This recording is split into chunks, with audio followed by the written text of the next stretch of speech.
One, two, three, testing one, two.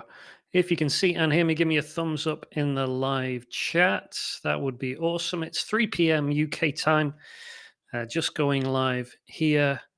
And I can see we already have Lana and Dominic from Sydney in the live chat. Awesome. If you can let me know where you're watching from, that would be incredible as well. As we welcome everyone here. Lana's giving me the thumbs up. That's great. Thank you very much. So looks like we are good. How's everyone doing today? It is pretty just about dry weather here. Here in cloudy Cheshire. It's been pretty wet a couple of days. You would not know that it is supposed to be summer. So um, that's fairly typical for around here. I'm just going to mute my phone, and I can see we got some people piling in here. We got Virginie from Canada. Chris is here. Hello to you, Chris. Robertus. It's 21:01 in Indonesia. Nice. I bet the weather's a bit warmer there. Alexandra from France. Lovely. Chris from Derby. Carlos from Vancouver, Canada. Wonderful. So we got people joining from all over. That's really great. So today, what we're going to do, and I will just keep putting your names and locations in. That'll be great. Lisa from Ontario, Canada. Welcome along. Today's going to be pretty relaxed. We're going to do just a kind of general Q&A session. This can kind of go in any direction. Although I do have this topic that I've been writing about last week, and which we can dive into about the peak in print on demand. So I have a couple of slides. We can dive into that. But before we do, I want to make sure that everyone has an opportunity. Oh, Nerd Fashion from Texas, great to see you, and J9 from Texas as well. Wonderful. Yeah, basically, if you've got something you want to ask me, if there's something I can help you with, something you want to pick my brains on, or the collective brain that we have here in the live chat, then please feel free to do so. So anything you want to ask, we got about an hour here to just kind of shoot the breeze. We can talk about prints on demand. We can talk about coming up with ideas. We can talk about designs. And like I say, I've got this kind of topic that's been mulling around in my mind that I can dive into, but I want to make sure that I open this up and that anyone who has a question and wants to ask it has every opportunity to do so. So don't worry about taking me off track. If you've got something that you want to ask, then just go ahead and type it in the live chat. This should also be going out. I can see most of us are on YouTube, I think, but this should also be going out on Facebook.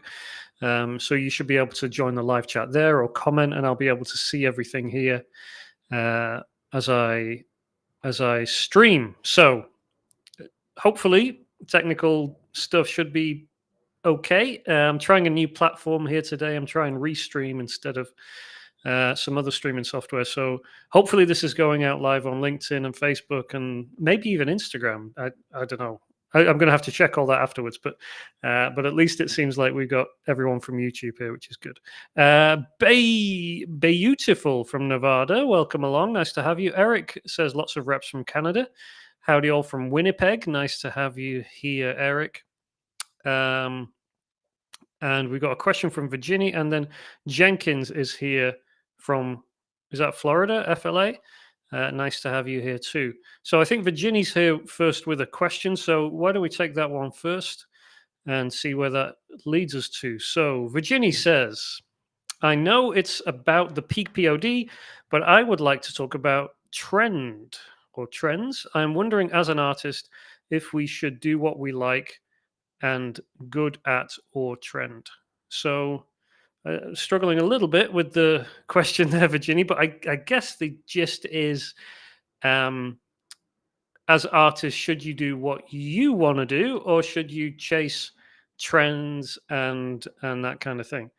That's a very good question, and my answer would be yes, as in you should do everything, especially if you're in the kind of early stages of a an art-based business. So just to give a bit of background, in fact, I've got a okay, Virginia says yes. Sherry's here as well. Hello, Sherry. Welcome along. Um, but yeah, to return to your question, Virginia, I've been selling my designs online, licensing my artwork on print on demand sites for 10 years now, started in 2013. So, obviously, when I started out, it was just a kind of side hustle thing. But over the years, it's grown to be a, six-figure business, multiple years on the trot, and allowed me to quit my 9 to 5 and just go all in on creating designs, licensing designs, and other things that have sprung off as offshoots of that. We do art licensing. We have, um, little mini brands that we license out and stuff like that. So it depends where you're at in your journey. Obviously, if you're a established seller and you have some um, momentum and you have things that are working and selling, then then you should do what works. You should continue to do that thing. However, if you're kind of starting out, you're not really getting any sales, and you're just kind of beginning at the beginning stages of this of building some kind of business, then I would recommend that you do all of the above and that you try a bit of everything. So in the early days of my business, my main kind of focus where I started was designs that I was interested in. I did particular designs for some like cult movies that I was interested in, some like sub niches and kind of music genres and stuff that I was into, but just very kind of personal things that I would wear that I thought was cool and that kind of thing. Um, that was fine, and I did make some sales, but it wasn't really until I started attaching myself to trends, and in particular keeping an eye on pop culture and internet culture type of stuff, that I really saw my business go up and saw my sales increase very fast. So and on top of that, that's not like the only route. There's other things you can try as well. For example, uh, you know, some people call like scaled design. So taking one design and just kind of reimagining it for different markets and those kind of things. That's another strategy, if you like, that you can employ. So there's lots of different things that you can do. So I would say it's certainly not a choice between doing your own thing and doing these other things. It's really a question of doing as much as you can, trying as much as you can in those early days until you find something that works and clicks, and then following that through. And the other thing I would just add there is, what was the other thing I was just going to add there? uh, yeah, it's also about like what your goal is. Like for a lot of artists and designers, they they want to sell their own artwork and their own designs.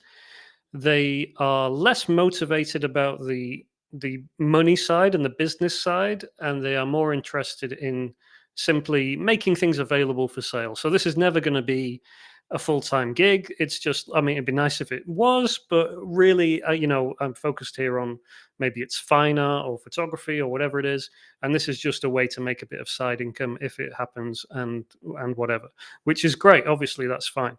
Um, However, if you actually want to build a long-term sustainable business from it, so that you can, for example, quit your 9 to 5, um, whatever it is, just kind of have this creative business that runs on your terms, then you do have to be more, what's the word? You need to be more selective about what you're doing, and you really need to think about what's going to generate those sales. So I could have, back in those early days, just said, no, I don't want to do trends and I don't want to do all this pop culture stuff. I just want to stick with what I'm interested in. That would have been fine. I probably would have still been able to grow something, but I don't think it would have taken off in the way that it did, because I was very much kind of, just limiting myself to that particular small niche of people.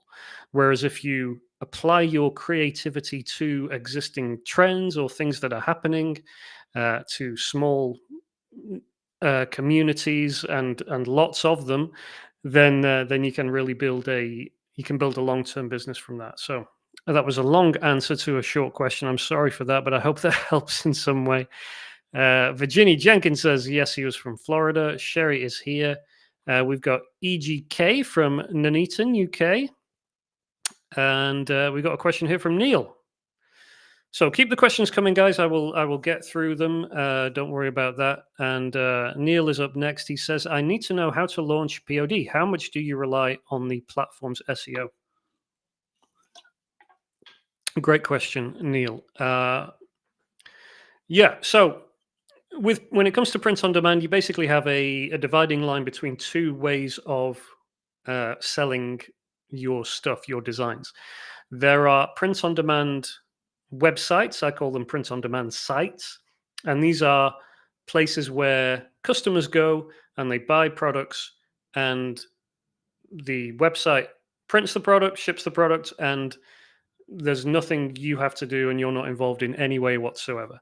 So those would be places like Redbubble, TeePublic, Merch by Amazon, these kind of marketplaces and platforms. They are, I call them print on demand sites, and they are marketplaces where you don't have to do anything. So obviously you supply them with artwork, but they do everything else.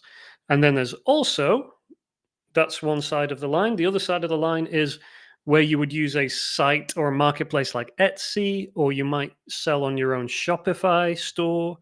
And those places, you would need to use a print on demand company to actually do the back end fulfillment for you, like Printful or Printify. And these other places, I would call them print on demand companies, and they would handle that stuff for you. So if you're going to launch print on demand, first you need to, what does that mean? Are you selling on Redbubble, or are you starting a Shopify store, or are you starting an Etsy store? Those are all very different ways of doing print on demand. Now, SEO, meaning how easy is it for your designs to be seen and to compete in the marketplace, is a very good, important question. Now, I have found over my years that TeePublic is really good at its organic SEO. I've had, designs that have sold within 24 hours purely because TeePublic is really very good at getting things ranked quickly on Google. Redbubble is not that far behind, pretty good as well. Amazon is kind of a beast unto itself. Amazon is like the third largest search engine in the world anyway, I think, or something like that. So that has its own kind of internal SEO. So yeah, it's really, if you're going to ask me, I want to get a design out there in front of people on a hot trend quickly, then I would say TeePublic is going to get you the best kind of organic SEO on Google. But obviously, you want that same design probably to be on Amazon. You probably want it on Etsy. It's not an either or thing. Again, it's a case of you probably want to have this across various channels, and and yeah. But if you're going to ask me best SEO for a POD site, probably TeePublic. Casey is here from Australia. Hello to you, and Ross from South Dakota. Wonderful to have you guys here. Okay. Next question from Chris. Chris says, "I'm planning to launch my first POD store on Shopify. I'm struggling with settling on a name, as so often, even if the URL is free, the social media profiles aren't. How important is a unique name?" Not important at all, really, Chris. I really wouldn't worry about the name. And I certainly wouldn't worry about social media handles and things like that. I mean, on the flip side of that, of course, you don't want to use a name that's already in use. You don't want to use a name that's very close to something that's already in use. And obviously, you don't want to use a name that's just ridiculously hard to spell or hard to say or is somehow offensive or something like that. But assuming that you are not doing any of those things, then I really wouldn't worry too much about the name at all. I would, it's one of those things that having struggled with this myself, I can now say this, looking back, but obsessing over brand and logo and names and things, such a kind of beginner thing to be focused on. I can say that because I've done it myself many times and probably still do. But yeah, it has such little impact on sales. If someone wants to buy your design on a product, then they want to buy your design on a product, and it's usually going to be very hard to They're not going to then look at your logo and go, "Oh, I'm not buying it now because I don't like the logo," or something like that. Or they don't have the Twitter handle that matches their domain name. That doesn't happen. So yeah, it really doesn't matter as long as you're not doing anything completely insane from the off. I really wouldn't worry about that too much. Um, you can always handle stuff like that later. Some of the biggest brands and stuff in the world have terrible domain names or Twitter handles that are off or whatever. It really doesn't matter that much. Okay, Aaron is here. Hello, Aaron. Hope you're doing well today. Darian's here as well. Hello to you. Brandon says, "Thanks for the tips." And by the way, if you're just joining us, this is a live Q&A session. If you've got questions, please go ahead and post them in the comments. Um, Wherever you're watching from, you can ask me anything. We've just got about an hour here, so we'll run till about 4 p.m. UK time. Taking questions and anything you want to pick my brain on, just go ahead and ask away. There should be a live chat there on YouTube, or if you're watching on Facebook, wherever you are, just feel free. We are free and easy today with no formal agenda at all. So, Branded Baron, sorry, is that what I called you? Branded Baron says, "Thanks for the tips. Do you still have a POD store and/or a design portfolio?" Yes, absolutely. I still have thousands of designs up across Amazon, Redbubble, TeePublic. We have Etsy stores. We have a Shopify store. It's all still out there. Um, so yeah, still very much an active business. Still six figures a year minimum. I'm as surprised as anyone that this thing still ticks over because I haven't really produced new designs for a long time. Certainly not in any kind of volume. I hop on little trends here and there that jump out to me, but a lot of my designs have become so embedded in, whether it's Redbubble or Amazon, that they are still making sales, sometimes daily, like 4 or 5 years on from when that design was created. And no one's more surprised about that than me. I keep thinking the wheels are going to come off this thing sooner or later. Um, but I do think that's testament to, if you have something good, and especially if you have a lot of something good, if you have something good times 1,000 or 2,000, um, chances are at least one or two of those things are going to hit sooner or later. Like, it doesn't always happen straight away. And a lot of my bestsellers have been very slow burners in the early days, um, but yeah, they, for whatever reason, things take off. A certain trend hits, one of the designs gets popular, someone wears it, posts it on Instagram. All kinds of crazy stuff can happen, and when that does, it's great. But I think the lesson there is you just have to do a lot of things consistently, and those things have to be actually good at base. You actually have to do something usually original, different, because that's what gives you that bit of leverage. That gives you that bit of advantage over everyone else. Like, if I've got an original design that's completely original, no one's done this joke before, no one's rendered this concept before, and I have that out there, and it sits there for like months before anyone even like really searches or sees it or anything. If that starts to pick up steam and then it suddenly takes off, well, I'm months ahead of the closest competition, and that allows that design to kind of sit at the top and to reap all the benefits. So yeah, that was a long-winded answer to your question, but yes, still have active portfolio of designs, and they still make income through these various websites, and yeah, it really is a, just to, you got me started here, but it really, like 10 years into this, and talking about peak print on demand and those kind of things, you would think that this business model may have some holes in it somewhere by now. Um, but it hasn't quite happened yet. I mean, yes, things have changed. The markets are busier and are more saturated around, certainly around the kind of higher uh, competition and more popular phrases and niches and markets. They're saturated, but I can still, find a trend or spot a story, create a design for it, put it up on Amazon, put it up on TeePublic, and it can be there, and people can find it and buy it within hours. And none of those fundamentals have changed within the past 10 years, really.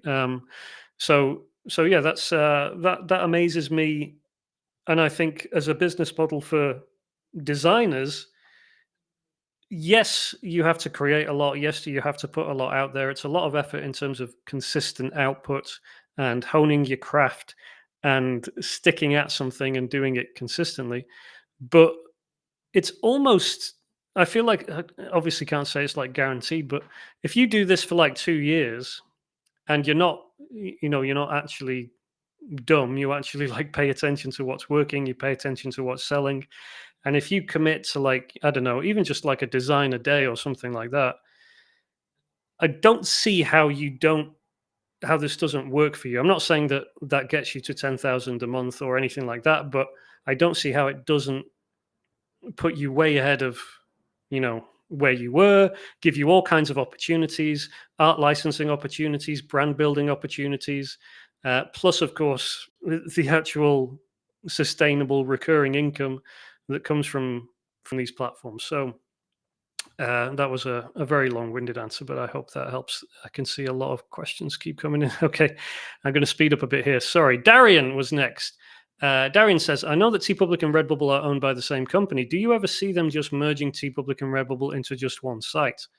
That's an interesting question, Darian. I can't. People have kind of floated that for a while now. I can't see it anytime soon, but I actually have. Let me just pull up this slide here because I had a slide on this. Uh, Here we go. If I just share this. So this is a Google Trends. So Google searches for Redbubble and TeePublic and Merch by Amazon over the past 5 years. So you can see that Redbubble, this is about 2020, 2020. Yeah, this is probably 2020, kind of peak COVID. Redbubble, the blue line, was doing really well in COVID times, and basically has slowly been dipping since then. TeePublic, on the other hand, um, is slowly increasing in popularity in searches. So, to answer your question, Darian, if Redbubble were to, I don't know, it's probably, there's probably a lot more to it in terms of it's probably going to come down to, financial uh, things and stuff like that. But could I foresee a future where TeePublic is kind of a more popular website than Redbubble? Yeah, possibly. I mean, you look at those trend lines, it could actually happen within the next couple of years or something, that there's more organic searches and more people actually looking for TeePublic to go and buy on there um, than Redbubble. Now, whether that actually then translates into like turnover and those kind of things, I don't know. But yeah, that could happen. Interesting question. Thank you for your question, Darian. Ellen is here from London. Hello to you. And Red Star from Singapore. Wonderful. TBM, Tim in Texas says, what is the best paid advertising to utilize online? That is a good question, Tim. I'm afraid I don't really have a much of a useful answer there because I don't do a lot of paid advertising. Um, I know we've got Aaron here in the live chat. He's recently been using Facebook ads. Facebook ads is really the only place I have advertised previously. So yeah, I don't really know where to begin answer. I would think that Meta in general, i.e., Facebook and Instagram, is probably going to be the best place to start there. I don't know what other options you really have. Twitter could be interesting. It doesn't have anything like the kind of volume, I think, but I have seen t-shirt ads on Twitter apparently doing well. So yeah, I really don't know. It's really one of those, you don't know until you try it kind of things, I think. Amen Wolf, what are your suggestions for marketing content, especially towards social media, the product itself, or um, yeah, I've grown Instagram accounts past like 20,000, and so through very little else than here's the design, literally like here's the artwork, not mocked up on a t-shirt, just like literally here's the design. Um, so I think I do think that there's something to be said for just kind of varying things up when it comes for social media feeds and stuff like that. You can look at people like what's her name on Redbubble, Snazzy Seagull, and you look at like their TikTok. So the Snazzy Seagull TikTok and Instagram. There's a few of those kind of accounts out now. Good Shirts, another one that really throw the kitchen sink at their content. Do crazy stuff with the t-shirts, or show them designing the t-shirts, or do stuff out and about in the real world to generate eyeballs and stuff. Um, Obviously, if you've got the capacity for that kind of stuff, then great. It seems a little bit overkill for most of us, and I think if you're creating original content that's actually good, that people are connecting and engaging with, then you can get away with relatively simple marketing content. And again, the big question is what's your goal here? Why are you uploading to Instagram every day? Why are you doing that? Are you doing it just to go through the motions? Are you doing it just to show proof of life that you have an account, that you're a real person, you're alive? Nothing wrong with that. That could be a valid reason. Or is it actually like, this is how I'm going to generate sales, and this is how I'm going to get eyeballs on stuff? That's a harder one to do. Like, I think especially starting from a low base, it's pretty difficult to say I'm going to create these designs. I'm going to upload them to my Instagram account, and that Instagram account is going to get enough followers so that they're going to buy these designs. That's pretty difficult, and that's why I say, you might, well, I say do all of the above. I don't say don't do that, but I would be very wary of putting too much hope in social media to deliver you sales, especially until you have an account that's multiple thousands of followers, or something like that. So hope that helps. Um, Virginie says, "Do you recommend a specific social media platform to promote designs?"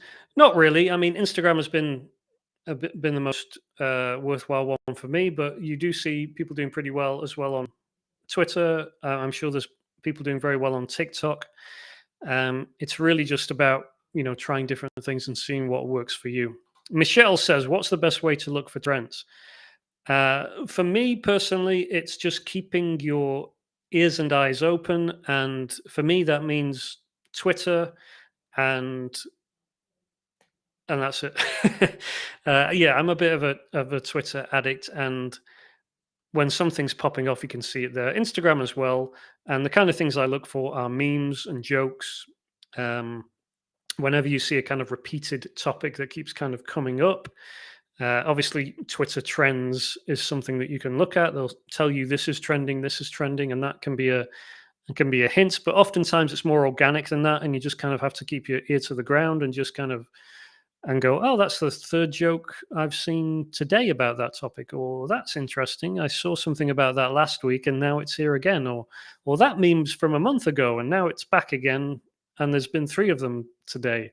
And it's little things like that that you just kind of have to be alive to, and then that can lead to ideas, but then it always has to lead to a good idea as well. There's no point chasing after a trend simply because it's a trend. If we go on Twitter now, there'll be six different trends, five of which you can't do anything about anyway, or they're very transient, or they're about a football match that happened last night, or a president that got something.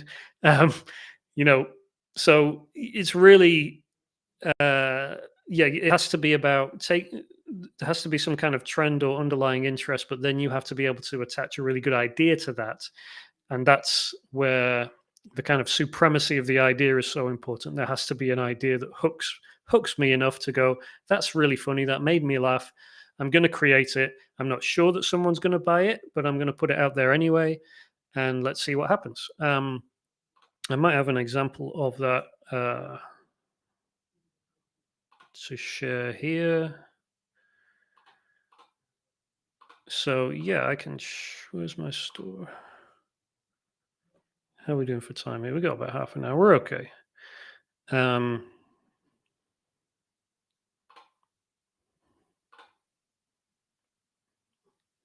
Sorry, 2 seconds here. I'm just trying to pull up my T Public store and show you some. Uh, Show you a design that worked for me.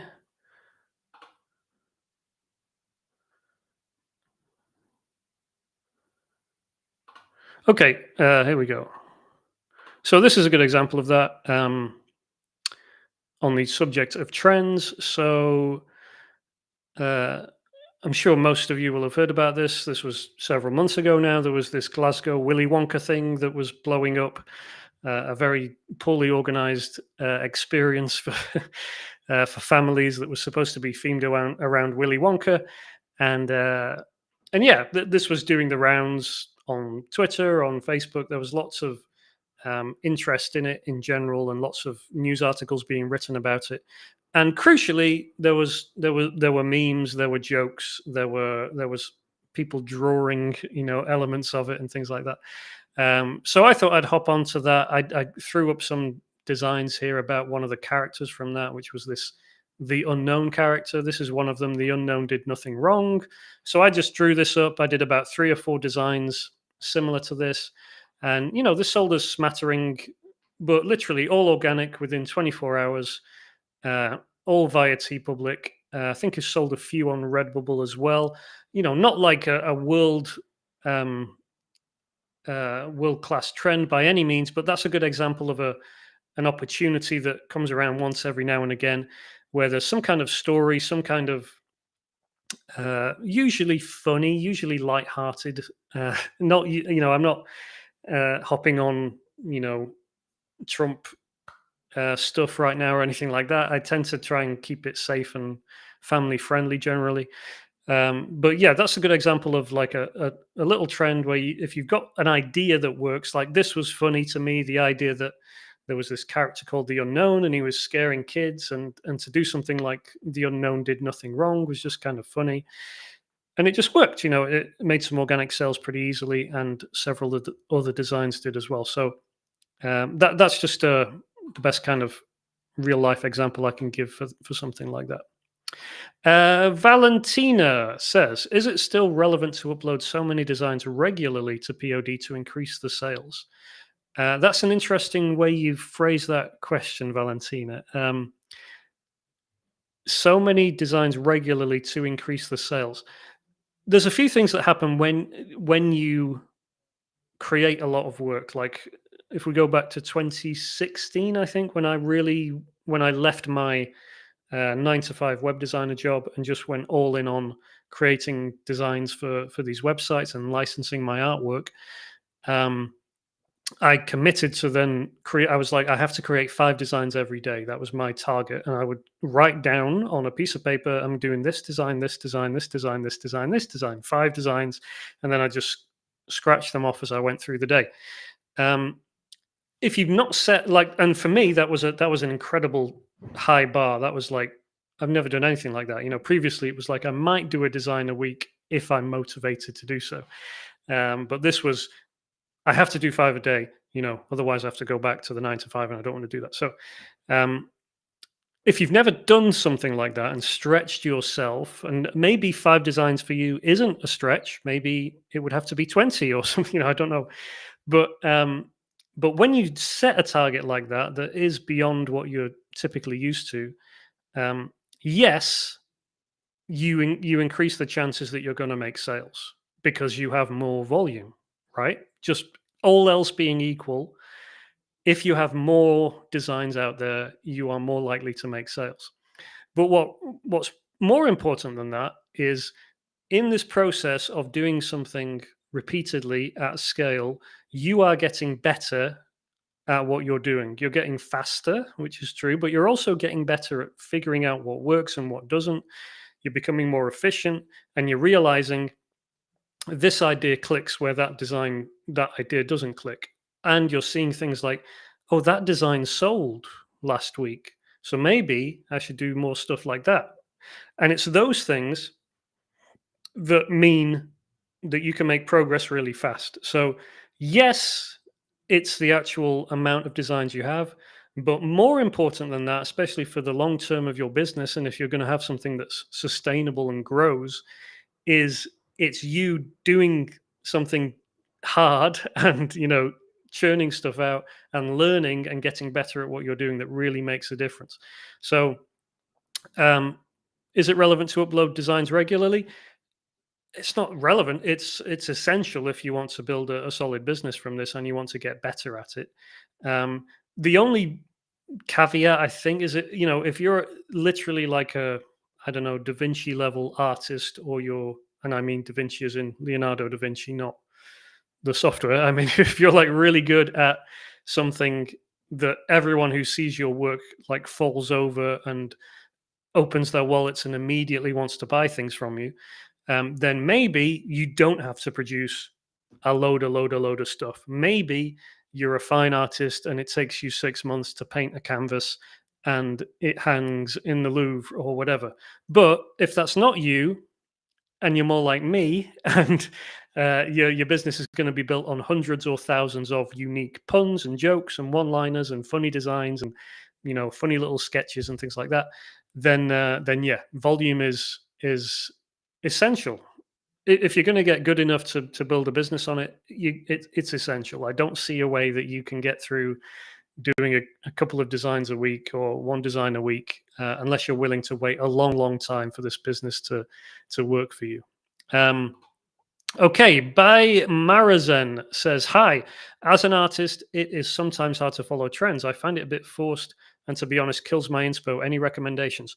Yeah, I mean, I think I've kind of answered a little bit of that before, but I would say that's very important is, and I was just reading a book about this recently as well, but is to follow your inspiration and to follow what excites you.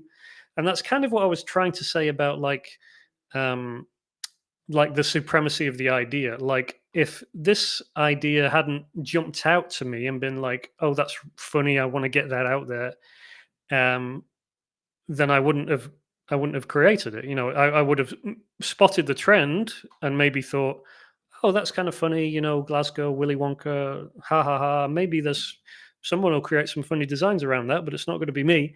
But because I actually kind of fixed my attention on it, it was kind of there was a bit of momentum around it and excitement. Um, and because crucially, I had this idea that arrived that gave me the momentum to do it, and nothing about that process was difficult.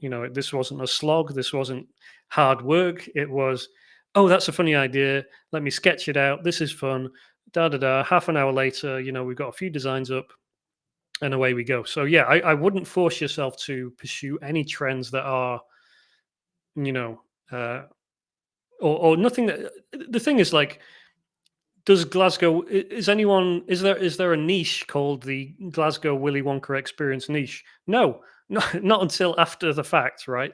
Um, there is no group of people who fit that label, and uh, it's not like I would say, "Oh, I'm really interested. I'm really into the Glasgow Willy Wonka experience, and that really excites me, and I'm personally excited about it." It's not that. It's about the idea. It's about the strength of and I know this kind of sounds daft when you're talking about this stupid little T-shirt idea, but it's about that momentary buzz of, "Oh, that's funny. I have to get that out there." The kind of thing that comes with memes and sharing memes and stuff is, I've got an idea, I have to create it, I have to put it out there, and yeah, and so it's not necessarily that you have to be personally into whatever the subject matter is, as long as you're into that that idea, that design, that concept. That's what actually matters. Lots of my best-selling designs have been around communities and niches that I don't care about, even that I actually ideologically or whatever disagree with, like politically or something like that.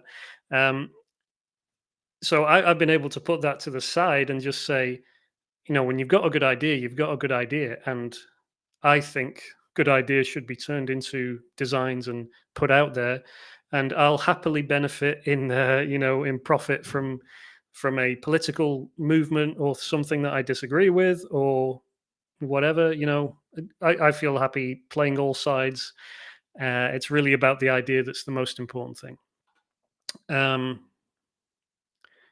okay, I'm just quickly scanning through here, and how what we doing for time? We got 15 minutes, right? This is going to be tricky to get through everything, but we should try, right? If nobody asks any more questions from now, we might just do it. All right, let's go. Carlos says, if you have your own store, not on sites like Redbubble, do you allow returns? If yes, how is that for the business, and what do you do with the return products? Great question, Carlos.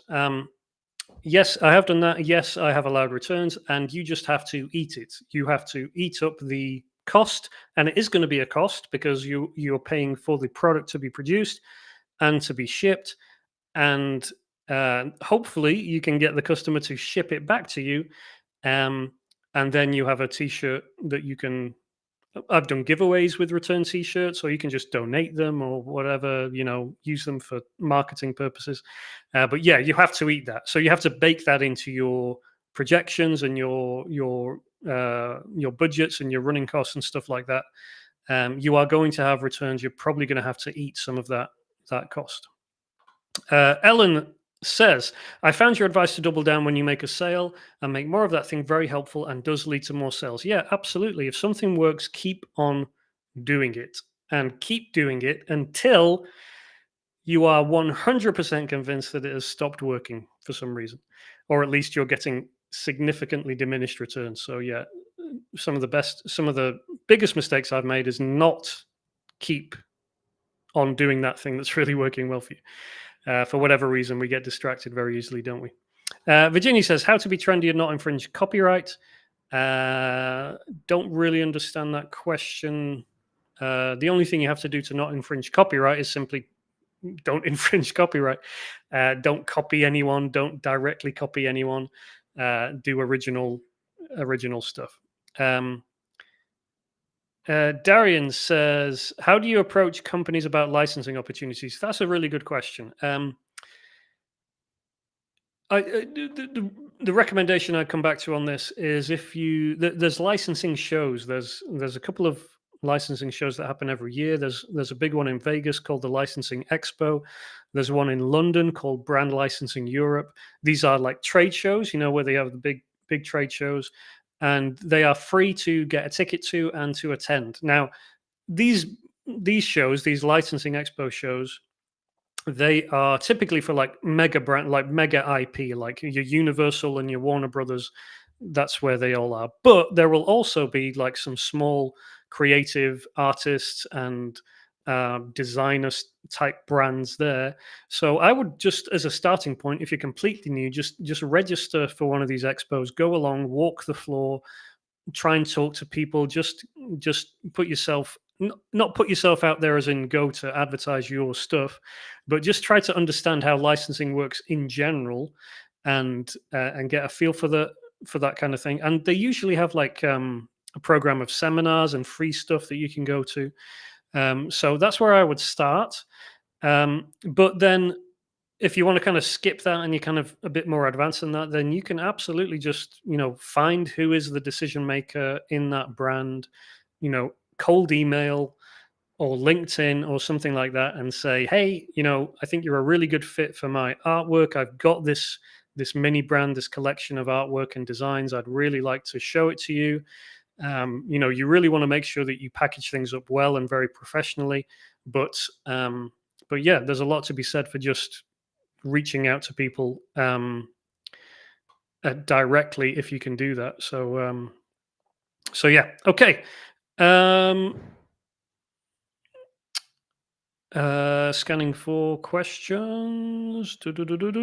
Eric says, hey Michael, any tips on how to promote your designs on Instagram or Facebook so that people wouldn't roll their eyes? Not another t-shirt ad. I think I mentioned before that there's a couple of like really successful brands on Instagram and TikTok and stuff. One is Snazzy Seagull. There's one called Good Shirts. What's the other one I'm thinking of? There's on Twitter. There's places like Shirts That Go Hard and a few other of these brands. Um, and yeah, things they do are things like, here's me designing this T-shirt, or kind of setup and punchline of a joke, or I found this funny T-shirt at Goodwill, or here's me wearing this T-shirt in inappropriate place, or something like that. So those kind of things, just go and check out those guys. You'll see a lot of the kind of thing I'm talking about. Um, if you really want to think outside the box. But like I said before, it's not necessarily, it's not like a requirement that you have to, break the mold with every uh, piece of marketing content that you create. Obviously, if that is your game plan, then yes, absolutely do that. But I wouldn't. I would just say that when it comes to t-shirt design, it's one of those few mediums and products where what you see is what you get. Like, it's not like a book where you sell the cover of the book and then people go back and read it. A t-shirt design is that's it. Like, if you've seen the design, you've seen the whole thing, and you're buying it because you like that thing. So sometimes I think people can over engineer and overthink advertising and marketing for stuff that should really just be, here's the thing, do you want it or not? Like, of course that's not going to catch everyone, because no design would, but sometimes the easiest way to sell a horse is to say horse for sale. And likewise, sometimes the easiest way to sell a t-shirt is to put up the unknown did nothing wrong. Bam, people like it or they don't. But that's it. You can't really, like, it's not like you can't trick someone and like strong arm someone into buying a t-shirt. You can't like hoodwink them. They see the design, it's all there, it's completely laid out, so they either like it or they don't. So I think that's worth remembering sometimes. TW, hello from Germany. Hello, Germany. Do you have a recommendation for opening your own niche POD store with which provider? Yeah, I have a big blog post on this on my website, michaelessick.com. You can see right here, if you scroll down, there's a blog post, there's a guide called The Best Prints on Demand Companies and Sites. So this is a massive like article that I try and keep up to date, and it reviews all these sites, all these companies. So if that's something you're interested in, go and check that out. Printful is my recommended partner of choice when it comes to a fulfillment company. But if you're not trying to do the actual selling yourself on Etsy or Shopify or whatever, then I would go with Amazon Merch on Demand first, then probably Redbubble, TeePublic, and so on. But there's quite a few others that I talk about here. And yeah, I'll let you read that in your own time, TW. Hope that helps. Detour in the house. When should we start designing for Q4? What should we focus on? I don't know. um, to me, Q4 means a couple of different things. Of course, Q4 means people are going to be buying stuff around quarter four, but does what they buy change compared to the rest of the year? Well, of course, yes, people are buying more like Halloween, Thanksgiving, Christmas stuff. But guess what is really good about Halloween and Thanksgiving and Christmas? It comes around every year. So when people say, should I start designing for Christmas now or when? It's like, it's going to come around next year as well. Like, those designs will still be available, won't they, in a year's time? So I don't really, yeah, I don't necessarily go in for, I'm going to start doing my Christmas designs now. I just create designs as and when, the feeling takes me or the motivation takes over. The good thing about those kind of designs is they are perennial, and next year, you have another chance to sell them again.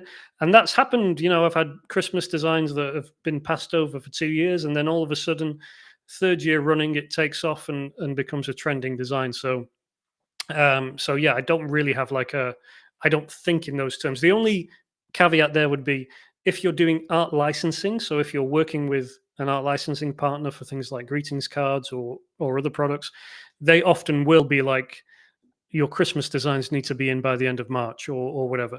But that's not the case with, of course, print on demand and these sites. So hope that helps you there, Detour. Good to have you here. J9, I'm having problems with overthinking my ideas and not putting a design out there until it's perfect. Do you put your designs out there and worry about tweaking the designs later?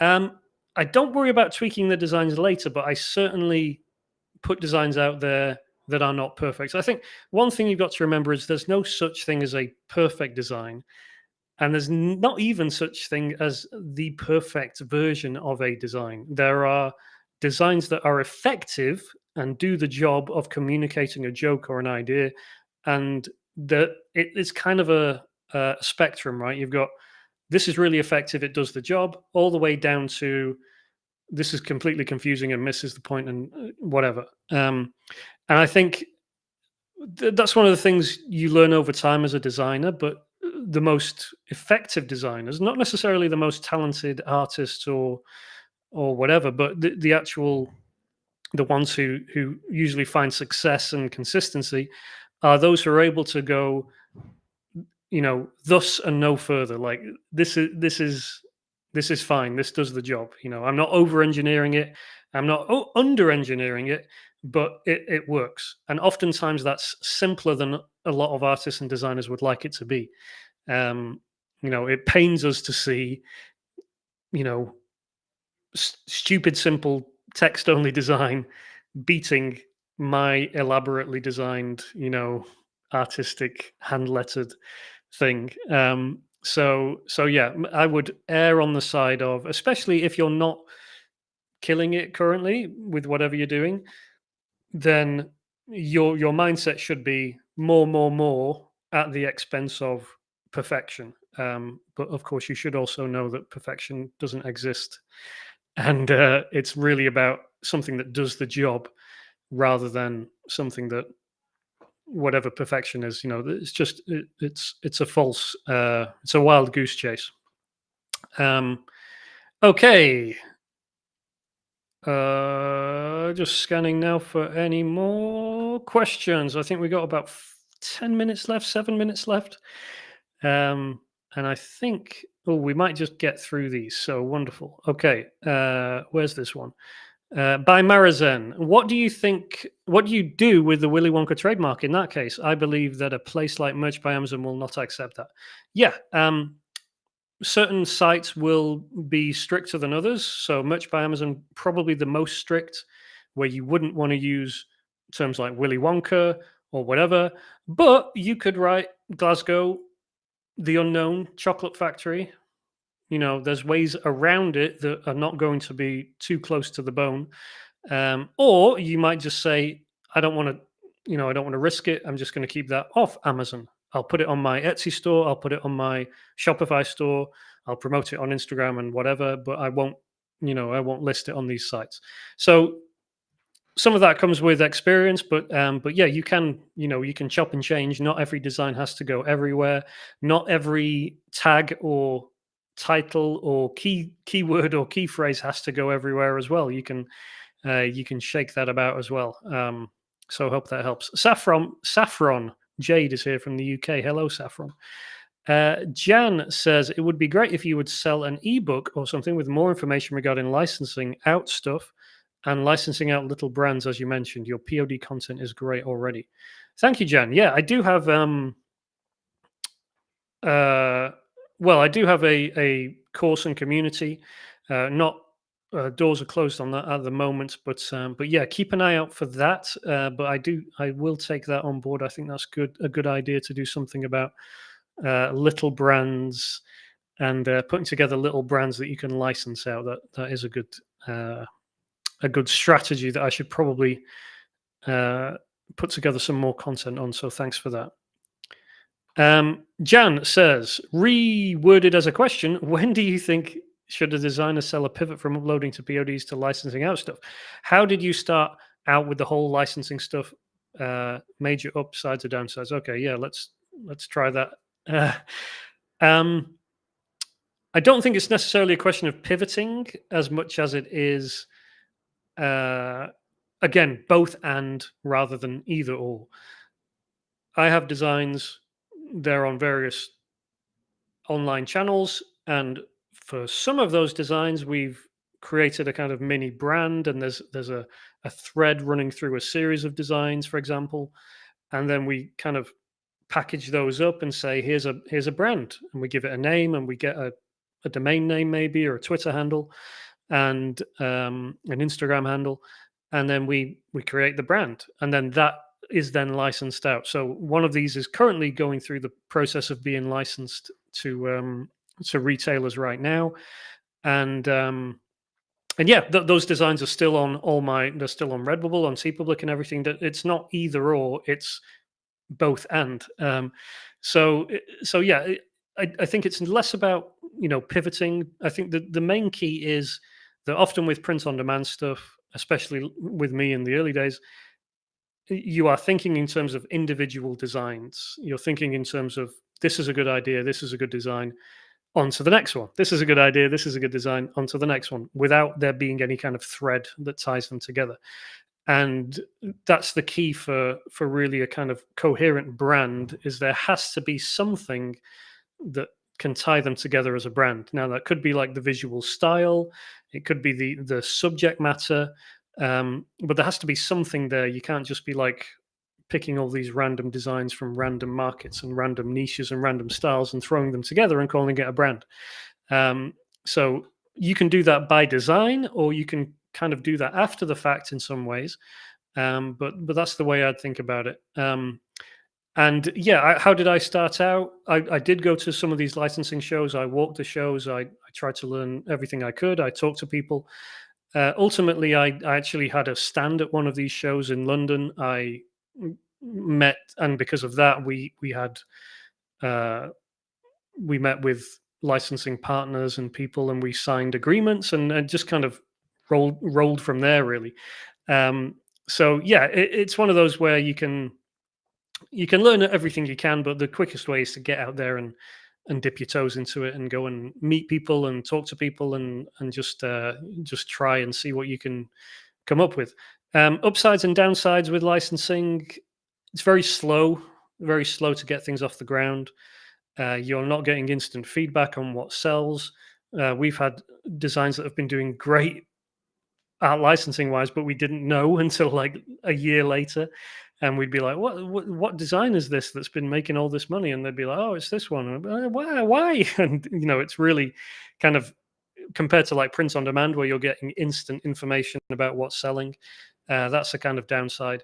But I think a major upside is, if you have something that hits and clicks, because a lot of the companies you're working with are very kind of slow turnaround.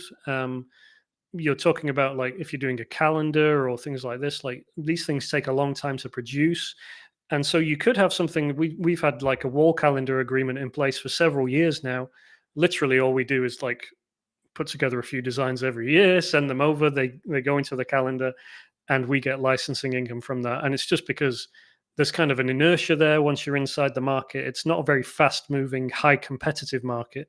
So if you've got something interesting and original and it clicks, then people are often like, well, let's just keep doing this thing. And it's just kind of recurring licensing income that comes from that. So yeah, that's a pro.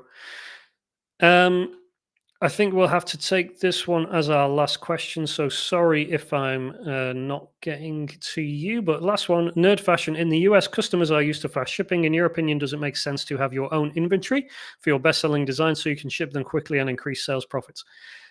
Um, if you're doing really, really great, and you have a big garage and you have family members who need employment, then then by all means. It's not something that's ever really appealed to me. I prefer to just be completely hands off and let Printful handle it. But for example, my sister did do some like wall prints, like posters and stuff, printed at home, and we would ship those out because it's a lot cheaper and a lot easier. But yeah, unless there's a real significant um, financial advantage, it's not something that really appeals to me. But hey, if it works on paper, if you can make it work, then absolutely, that's great. Okay, I think we're going to have to wrap it up there, everybody. Thank you, everyone, for your comments. I'm just looking through a few of them here. There's lots of thank yous and thanks from Eric and Carlos and Stephanie and Detour and everybody. So thank you for joining me today.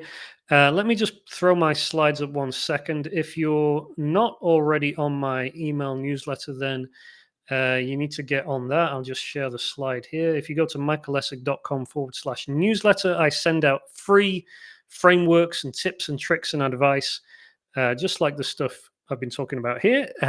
But every week in your inbox, completely free. Sign up at michaelessick.com/newsletter. There it is. This session will be here on YouTube. You can watch back anytime you like. But thank you all for joining me today. Oh, and if you want some more practical tips on coming up with original ideas, then check out my book, The Little Book of T-shirt Ideas. Again, you can find that at michaelessick.com/book. And that has 16 proven t-shirt idea formulas with examples and instructions, illustrations, and all sorts. You can get that in a paperback version or just the digital download if you need help with your original design ideas. Okay, let's leave it there for today. Thank you so much for joining me, everyone. Hope you have a great rest of your Tuesday, and I'll talk to you soon. But make sure you're on my email newsletter so you can catch the latest from me. And thanks again for joining me. Have a great